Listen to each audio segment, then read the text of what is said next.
Hi, my name is Nicolas Rivas and I am studying in university. I am talking about my tourist destination.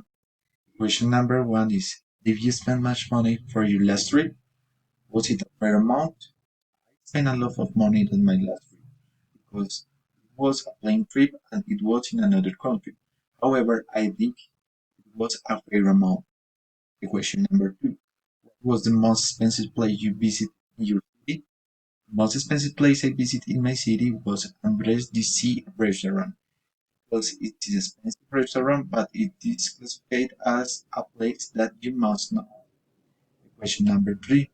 What was the cheapest place you visited in your city? The cheapest place I have visited in my city is Burger. This is a fast food place that sells very cheap hot dogs.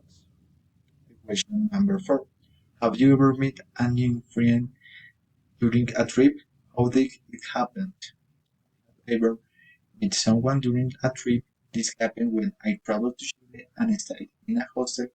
When we were sharing the kitchen, we started talking and we became great friends. Question number five. Have you ever been a backpacker? What is your opinion about your traveling style? I have ever a backpacker once. When I travel to Chile, I think it's an excellent option since you meet many people and have many experiences. Thanks for all.